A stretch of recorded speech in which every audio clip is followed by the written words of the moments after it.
오늘 본문 말씀을 통해서 하나님의 사랑이라는 제목으로 말씀을 드리겠습니다. 듣기만 해도 행복한 단어, 사랑이죠. 그렇죠? 너무 좋은 것 같습니다. 하나님의 사랑이 오늘도 저와 여러분에게 늘 함께 하심을 축복합니다. 많은 사람들은 돈만 있으면 모든 것을 할 수 있다라고 생각하는 경우가 있습니다. 아마 우리도 그런 생각을 할 때가 있을 것입니다. 돈만 있으면 내가 가고 싶은 어디든지 가고, 내가 하고 싶은 모든 일을 할 수 있으며, 내가 사고 싶은 모든 것을 살 수 있다고 생각을 합니다. 근데 돈으로 살 수 없는 것이 있습니다. 돈으로 살 수 없는 것은 더 귀하고 복되고 아름다운 것입니다. 돈으로 갈 수 없는 곳이 있습니다. 우리 어렸을 때 유치부 때 배우잖아요. 주일학교 때 돈으로는 못 가요. 하나님 나라. 뭘로 간다고요? 믿음으로 가는 나라. 돈으로는 못 갑니다. 하나님 나라는 오직 믿음으로 갈 수 있습니다. 또 우리가 돈으로 집은 살 수 있습니다. 그렇죠? 간절히 원하고 바라고 저 집에 한번 살아봤으면 해서 열심히 모아서 집은 사는데 그 안에 사는 가정을 살 수는 없습니다. 행복도 살 수 없습니다. 사랑도 돈으로 살 수 없습니다. 그러니까 정말 귀한 것은 돈으로 살 수 없는 것들입니다. 그런데 세상에 보여지는 많은 것들이 돈으로 살 수 있기 때문에 돈이면 최고인 줄 알고 그 돈이 하나님의 자리를 차지할 때가 있다라는 거예요.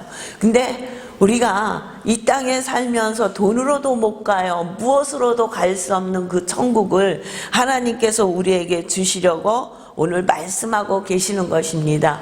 성경은 구약과 신약으로 나눠졌잖아요. 구약 39권, 신약 27권에서 66권이에요. 66권의 모든 책을 한 절로 요약을 한다면 요한복음 3장 16절이에요. 우리 다시 한번 요한복음 3장 16절을 봉독해 보시겠습니다. 시작. 하나님이 세상을 이처럼 사랑하사 독생자를 주셨으니 이는 저를 믿는 자마다 멸망치 않고 영생을 얻게 하려 하심이니라. 아멘. 뭐라고요? 하나님이 세상을 이처럼 사랑하사, 하나님이 세상을 너무너무 사랑하셨다는 거예요. 그래서 누굴 주셨다고요? 독생자를 주셨대요. 우리가 아무리 사랑하는 사람이 있어, 내 부모를 내 목숨같이 사랑한다 할지라도 내 부모를 위해서 자식을 내놓지는 않습니다. 내 부모의 목숨을 위해서 자식을 내놓는 자식이 있습니까? 아무리 사랑하는 사람이 있다 할지라도 그 사람이 어렵고 힘들고 고통스러워서 네 자녀의 목숨과 바꾸며 모든 것을 해결해 준다 해도 자식을 내놓을 사람은 없다는 거예요. 근데 하나님은 우리를 얼마나 사랑하셨는지 독생자를 우리에게 주셨어요. 그리고 독생자를 주신 이유가 있는데 이는 그를 믿는 자마다 멸망치 않고 영생을 얻게 하시려고 우리에게 독생자를 주셨다는 거예요. 하나님은 세상을 이렇게 사랑하시는데 세상은 하나님을 사랑했나요?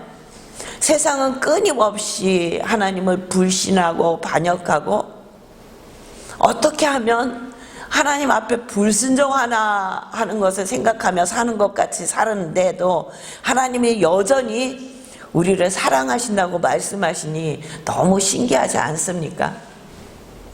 너무 놀라운 일이 아니냐고요. 얼마나 사랑하시며 우리가 하나님을 사랑한 것이 아니요 하나님이 우리를 사랑하사 우리 죄를 속하기 위하여 화목제물로 그 아들을 보내셨다는 거예요. 화목제물로 그 아들을 주셨대요. 독생자를 주셨대요. 하나님이 세상을 너무너무 사랑하셔서 독생자를 주셨대요. 그 독생자를 뭘로 주셨다고요? 화목제물로 주셨다는 거예요. 우리의 모든 죄를 담당하게 하시려고 그 독생자 외아들을 주셨다는 거예요. 로마서 6장 23절에 보면 죄의 싹은 사망이라 그랬어요. 모든 사람이 죄를 범하며 하나님의 영광에 이르지 못한다고 말씀하고 있어요. 로마서에서는. 그 죄를 해결하기 위해서 죄 없는 자가 죽어야 되는데 사망이라고 그랬잖아요. 죄삭은 사망이라고. 근데 이 땅에 육신을 갖고 태어난 사람의 씨로, 아담의 씨로, 사람의 씨로 온 자들은 죄인이 아닌 사람이 한 명도 없다는 거예요. 그러니까 하나님이 독생자를 주실 수밖에 없는, 왜? 우리를 너무도 사랑하셔서. 로마서 5장 8절에 보면 우리가 아직 죄인 되었을 때 그리스도께서 우리를 위하여 죽으심으로 하나님께서 우리에 대한 자기의 사랑을 확증하셨느니라. 우리가 아직 죄인 되었을 때, 우리가 깨끗해서 예수 그리스도가 죽으신 게 아니고요, 우리가 너무너무 뽀얗고 죄가 없이 살려고 애써서 하나님이 독생자를 주신 게 아니라는 거예요. 우리가 여전히 죄인 되었을 때 그리스도께서 우리를 위해서 죽으셨다고 말씀하고 있어요. 예수께서 죽으신 것은 하나님께서 우리에 대한 자기의 사랑을 확증하신 것이라고요. 그 사랑이 얼마나 크고 놀라운지 그 사랑을 깨닫기만 하면 예수 그리스도를 떠나지 않는데, 우리가 예수를 믿는다고 하면서도 때때로 넘어지고 자빠지고, 그래서 자로나 우로나 가지 말라 그러는데 왜 이렇게 자도 쳐다보고 우도 쳐다보면서 가는지, 그것은요, 하나님의 사랑을, 그 하나님의 사랑 앞에 바로 서 있지 못하기 때문이에요. 하나님의 사랑을 온전히 느끼지 못하기 때문입니다. 하나님이 왜 예수 그리스도를, 독생자를 이 땅에 주셨느냐면 저를 믿는 자마다 멸망치 않고 영생을 얻게 하려 하심이니라. 멸망당하지 않게 하시려고, 영생을 주시려고. 17절에 보니까 하나님이 그 아들을 세상에 보내신 것은 세상을 심판하려 하심이 아니요 저로 말미암아 세상이 구원을 받게 하려 하심이니라.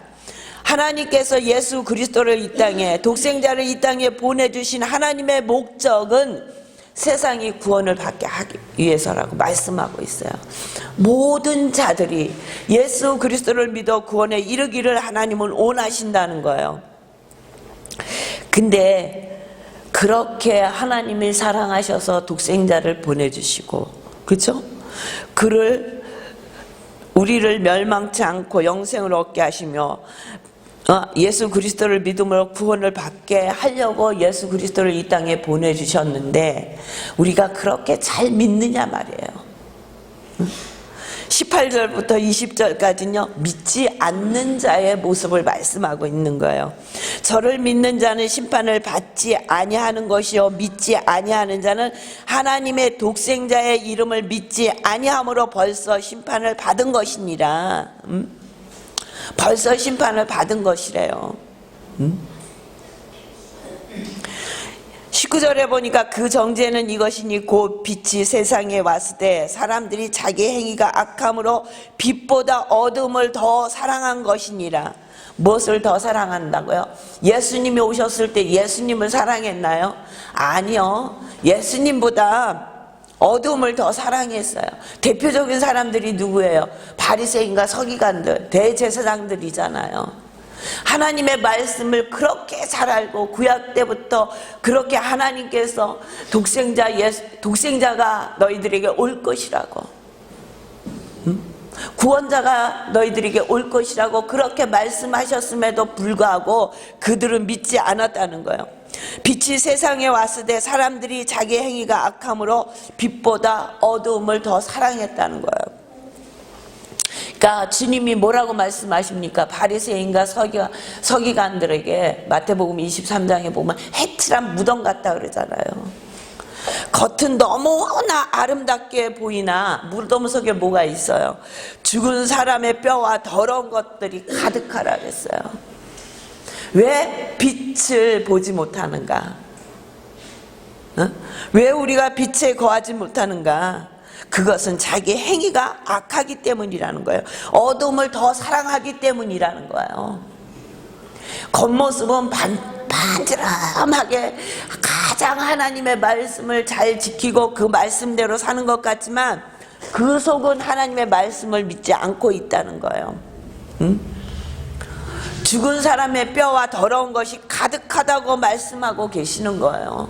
믿지 않는 사람들의 보편적인 모습이에요. 예수 그리스도를 부인하는 자들이 왜? 빛을 좋아하지 않기 때문에. 정말 우리가 전도를 하면 어떤 사람이 더 힘드나요?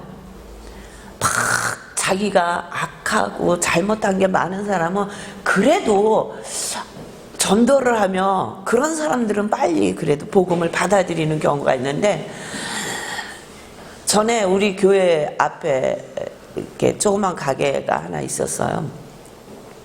근데 그분은 정말 이 세상적으로 보면 너무너무 반듯해. 세탁소 하시던 분이 되게 양심적으로 하시는 분이에요.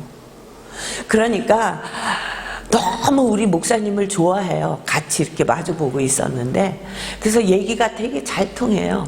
근데 예수 믿으라 그러면 나 나가버려, 가게에서. 자기네 가게 그냥 놔두고 비워놓고 나가. 그 나중에 그러더라는 거예요, 목사님한테. 예수 믿는 사람이, 그러니까 솔직하게 얘기하면 자기만도 못 살고 있다는 거죠. 너무 반듯하게 사는 거예요. 우리 교회가 가고부터 그 집도 주일날이면 그 세탁소 문을 닫고 그랬었어요. 응? 근데 그분이 그러시는 거예요.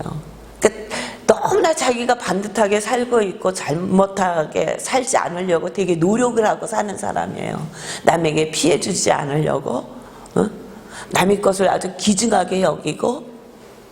그렇게 사니까 그 자기 의로 인해서 복음이 들어갈 자리가 없는 거예요.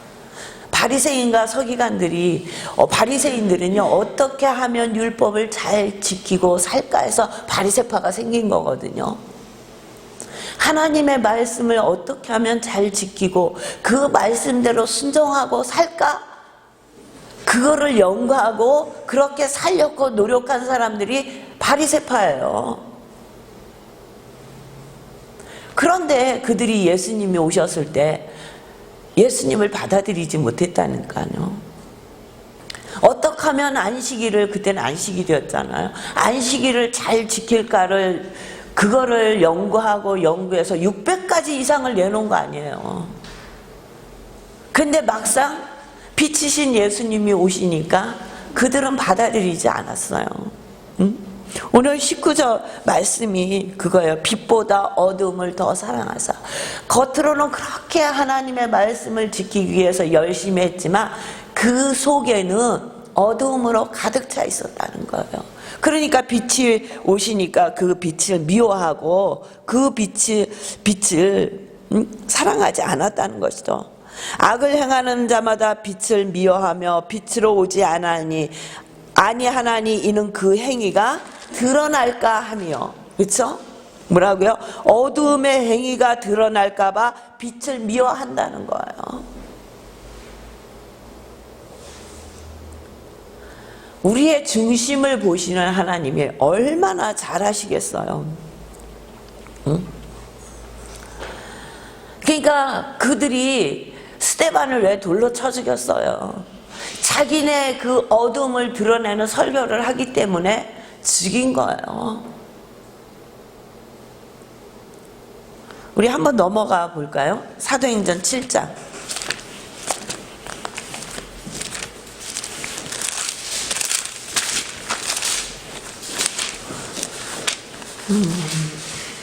사도행전 7장 51절.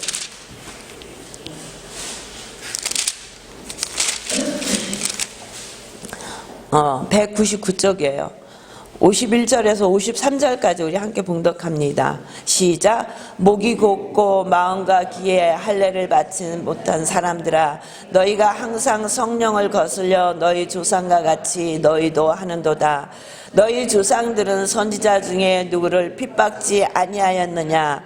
의인이 오시리라 예고한 자들을 저희가 죽였고 이제 너희는 그 인을 잡아준 자여 살인한 자가 되나니 너희가 천사에 전하는 율법을 받고도 지키지 아니하였다 하니라. 아멘. 뭐라고요? 목이 곧고 마음과 귀에 할례를 받지 못한 사람들이라고 그랬어요. 항상 그러다 보니까 성령을 거슬려요. 너희 조상들과 똑같이 하나님의 영을 거슬렸다는 거예요. 그리고 선지자들을 그렇게 핍박했잖아요. 의인이 오시리라고 예고한 자들을 저희가 죽였단 말이에요. 선지자들을 죽였다는 거예요. 또 예수 그리스도를 그들은 잡아서 십자가에 처형시켰잖아요.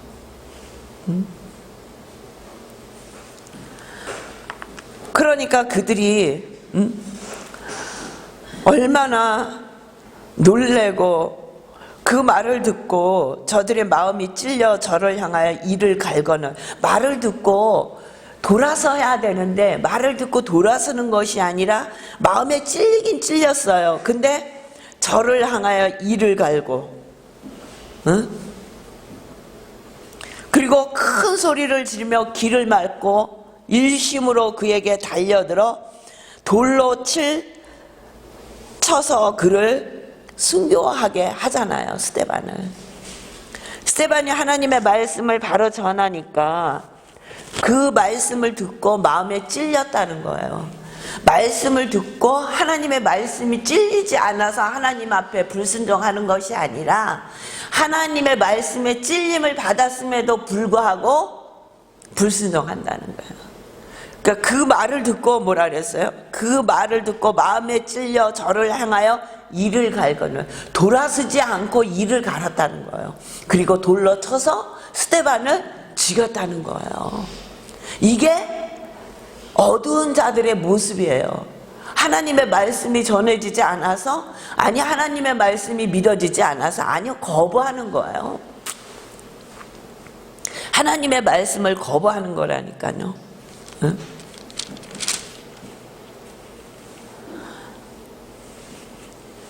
하나님의 사랑 안에 저와 여러분이 사시길 주의 이름으로 축원합니다.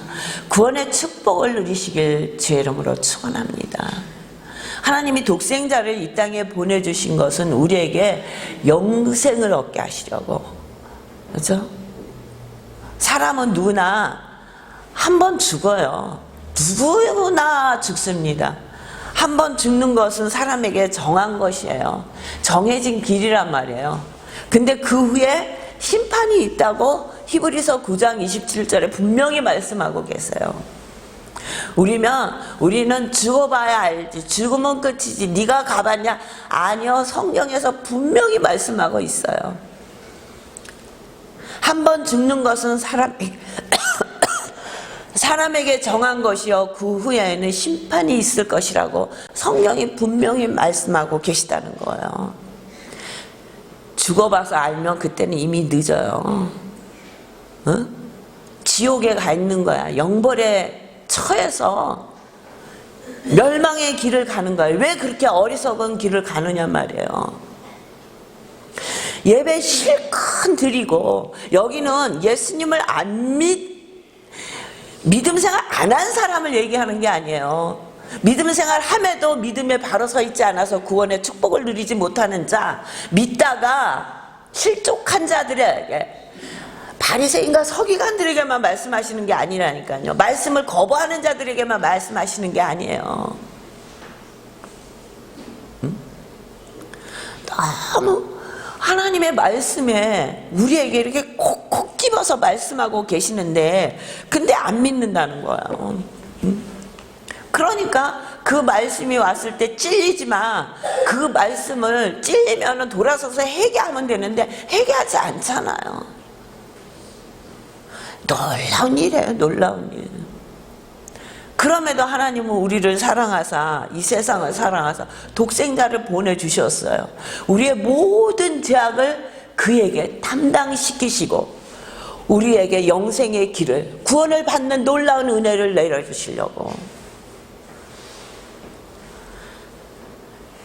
요한복음 3장 16절은 교회 어지간히 다니는 사람 같으면 다 외우잖아요. 그 말씀을. 그럼에도 믿지 않는 거야. 입으로만 외우는 거야. 저와 여러분은 정말 하나님의 구원의 축복을 다 받아서 누리시길 주의 이름으로 축원합니다. 그 축복을 누려야 되는 거예요. 세상 것 좀 덜 가져도 괜찮아요. 세상 것 좀 없어도 괜찮아요. 세상에서 조금 힘들어도 괜찮아요. 근데 구원의 축복을 잃어버리면 아무것도 없는 거예요. 아무것도 없는 게 아니라 마이너스라니까요. 이게 아무것도 없어서 제로가 아니라 아주 뚝 떨어지는 마이너스라니까요. 응? 그 길을 왜 자처해서 가십니까? 하나님이 너무도 사랑해서 독생자 예수 그리스도까지 보내주셔서 우리를 영생의 길로 구원의 길로 인도하심에도 불구하고 그 길이 싫다고 왜 멸망의 길을 자처해서 가시냔 말이에요. 저와 여러분은 정말 하나님이 주시는 하나님의 사랑 안에서 영생을 누리시고 구원의 축복을 누리시길 주의 이름으로 축원합니다. 축복을 누리세요. 주신 축복을. 세상에 준 부스러기 축복에 눈이 멀어서 그것만 쫓아다니다가 정말 귀하고 복된 축복을 놓치시지 말고 이 세상에 아무것도 못 받아도 구원을 받아야 되는데 그 구원의 축복이 우리가 무엇을 해서 받는 게 아니잖아요. 우리가 무엇을 잘해서 받는 게 아니잖아요. 예수 그리스도를 믿음으로. 그러니까 또 어떤 사람들은 또 그래. 그러면 예수 그리스도만 믿어야 구원을 얻냐? 다른 데 가서 다른 그런 종교를 믿으면 구원이 없냐? 구원 없어요. 구원 없다고요. 사도행전 4장 12절에 다른 이로서는 구원을 받을 수 없나니 천하 사람 중에 구원을 받을 만한 다른 이름을 우리에게 주신 일이 없음이라. 다른 이로서는 구원을 받을 수 없어요. 천하 사람 중에 구원을 받을 만한 다른 이름을 우리에게 주신 일이 없다는 거예요. 그러니까 어리석은 소리를 자꾸 하면 안 돼. 다른 이로서는 구원을 얻을 수 없어요. 예수 그리스도 외에는 우리가 영생의 축복을, 구원의 축복을 누릴 수 없다는 거예요. 저와 여러분이 정말 하나님의 사랑을 깨달으시고 구원의 축복을 누리시길 주의 이름으로 축원합니다. 우리 마지막으로 우리 3장 16절 한번 봉독하고 우리 말씀을 마치겠습니다. 우리 16절입니다. 시작. 하나님이 세상을 이처럼 사랑하사 독생자를 주셨으니 이는 저를 믿는 자마다 멸망치 않고 영생을 얻게 하려 하심이니라. 아멘. 아멘입니다. 하나님이 세상을 이처럼 사랑하사 독생자를 주셨으니 이는 저를 믿는 자마다 멸망치 않고 영생을 얻게 하려 하심이라. 저로 말미암아 세상이 구원을 받게 하시려고 예수 그리스도를 이 땅에 보내주셨습니다. 저와 여러분을 위해서 예수 그리스도가 이 땅에 오셨고 저와 여러분을 위해서 십자가에 달리셔서 우리의 모든 죄를 담당하여 주셨어요. 피 한 방울 물 한 방울 남김없이 쏟으시면서 그 고통과 그 수모와 말할 수 없는, 말로는 표현할 수 없는 그 고통을 당하시면서 왜 그렇게 참으셨는가? 우리를 구원하시기 위해서요. 저와 여러분이 이 구원의 축복을 다 누리시기를 주의 이름으로 축원합니다. 기도하겠습니다.